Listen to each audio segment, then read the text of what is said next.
Hello all, my name is Alex Frager, and welcome to this inaugural episode. Today we'll be talking to Sheila Robinson, a 6th grade teacher in Maryland, about how her teaching and her students' experiences with education has changed as COVID-19 has spread across the globe.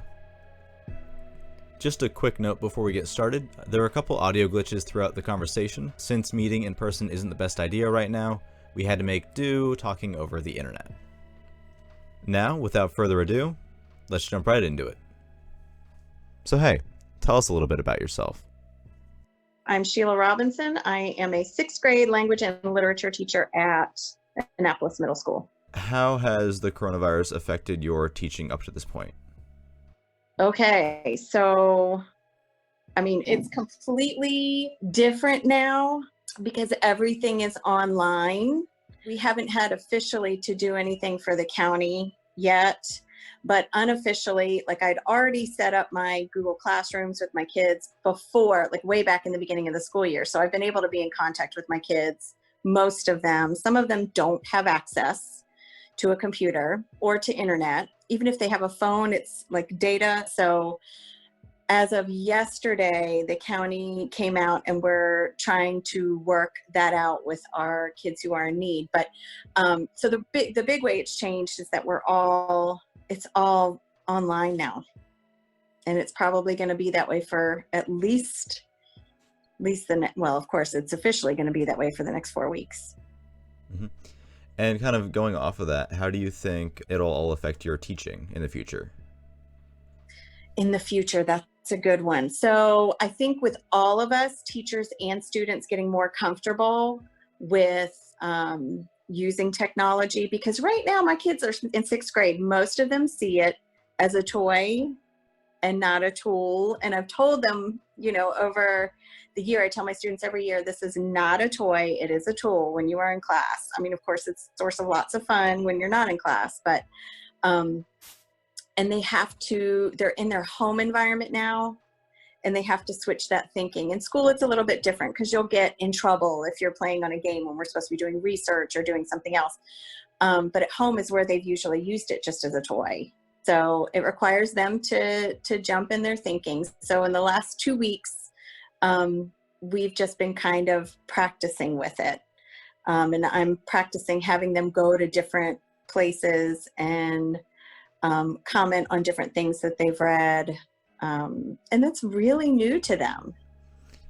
Do you think in the future you might incorporate this into your in-person classes? I think I will. So before I started teaching at Annapolis, I taught at a private school in Prince George's County, and it was a 1-to-1 school. And what that means is that every kid was required to have their own device. And when they rolled that out with the school, we as teachers had to all of a sudden be a lot more technically savvy in terms of educating kids than we had before. So I'm fortunate in that I had that experience. I think now a lot of teachers were being forced, they're being forced into it. They have to, but it's a smart thing anyway, because the things that I like about it are that I can comment individually on a kiddo's writing, and it looks and feels different than it would if they were in person, in a way that they're more used to. They're used to texting and they're used to commenting on their friends' Instagrams or whatever. And sometimes faces that we make as adults can really hurt them, especially middle schoolers. So it eliminates all that. So I do think I will use it a lot more, just because they'll be a lot more comfortable with it. And I get a lot more practice with it too. And then how do you think this we've talked about this a little bit before, but how do you think coronavirus and being at home has affected your students up to this point, that is?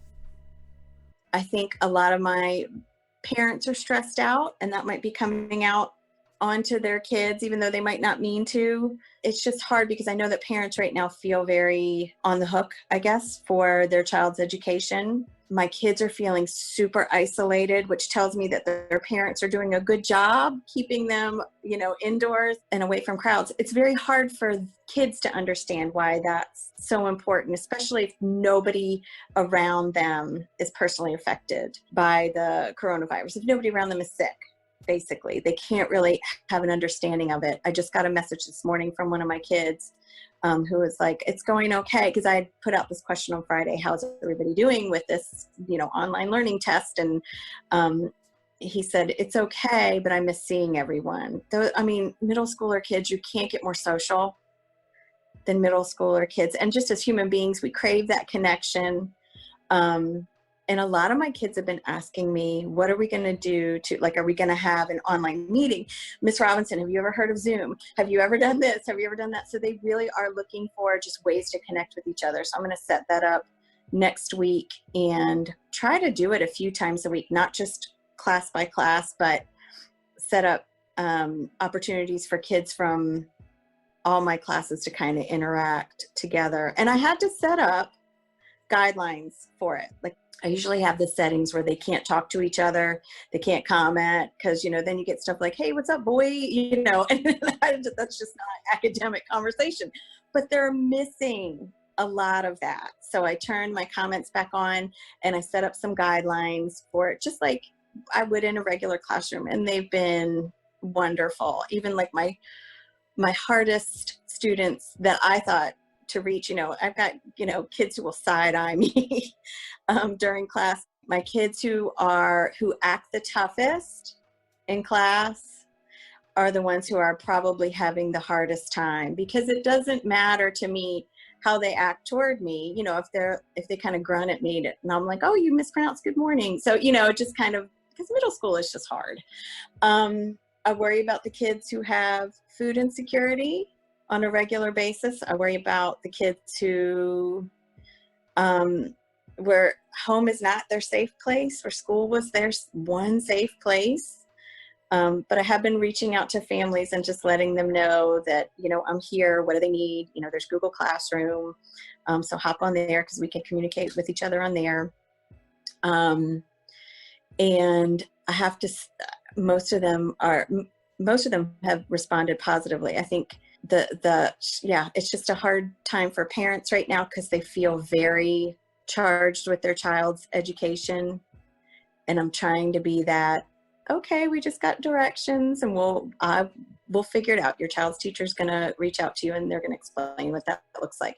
I heard from a lot of people that they were like, is my child supposed to be in front of the computer for 6 hours? No, they're not, but we'll figure it out in the weeks to come. And then you touched on this a little bit, but what steps are you or the school system taking to actually help students in need or those that are food insecure? Okay, so one of the things, I'm really, really proud of our food service workers because they have been working tirelessly to make sure that every kid in this county has the opportunity to get, and that's from ages 2 to 18. You don't even have to be part of the school system, meaning you can go to private school and come get a meal if that's where your family is or whatever, if that's what you deem appropriate. So all kids from 2 to 18 can get, Monday through Friday, can get free meals, breakfast, lunch, dinner.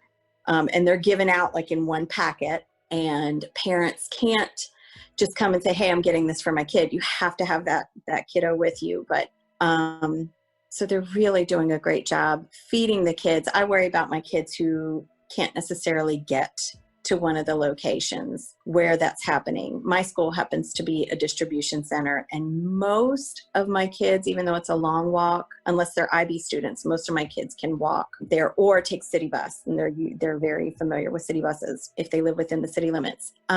So the free meals is one thing. In terms of equipment, because we do have kids who don't, like I said, don't have computers, don't have internet. I know the school system is working with Comcast to get free internet. They're working on figuring out which kids need technology so that we can get Chromebooks to those kids. And typically those are configured so that they won't work outside of the school building without the technology in the schools. And I can't even imagine how many hours this is taking them.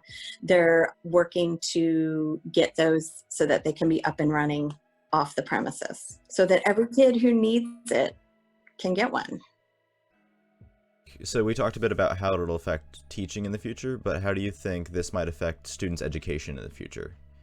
Right. So I think it's going to lead us to a combination of more blended learning. It's going to enable me to, in the future, say, hey, watch this video tonight for your homework, and then comment on it here. There's some really cool, I don't know, I guess they're applications that you can use to make. One of them that I use is Edpuzzle, and you can actually edit videos to have them stop and have the kids answer a question during the video. You can set the settings where they can't go back and review it, or where they can redo their answers, or they can't, depending on what kind of situation you want. But we've had a couple of test runs with my kids with that, and they do well with it. They learn really, really quickly. Well, we are having, Anne Arundel County is also offering for their teachers who aren't familiar with technology. They immediately got professional development scheduled, basically classes scheduled on Google Classroom and Google Meet, so that teachers can start using that starting April 6th with their classes. So yeah, in the future, it's just going to be a little more integrated. And then just kind of lastly, do you have anything else you'd like to add? Anything you'd like to comment on, mention about, stuff like that? I think the county has done a really good job in getting this together in the short amount of time, because no amount of emergency plans, disaster plans can prepare you for a pandemic.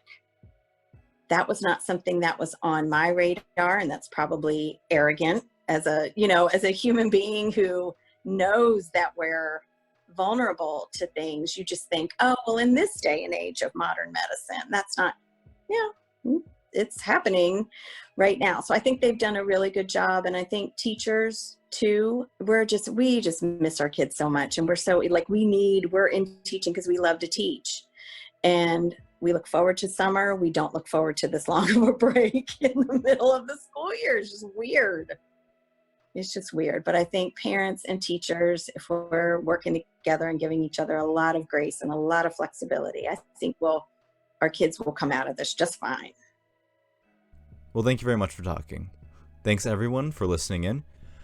I hope you gained some insight into how teachers and students are coping with COVID-19. You can expect at least 5 more of these COVID-19 themed interviews. That'll be one every Sunday for the next 5 weeks. You can also follow me on Twitter and YouTube at Alex Freger. That's AlexFregger. There you'll find my website and other episodes of this podcast as they come out. And don't forget, stay safe out there.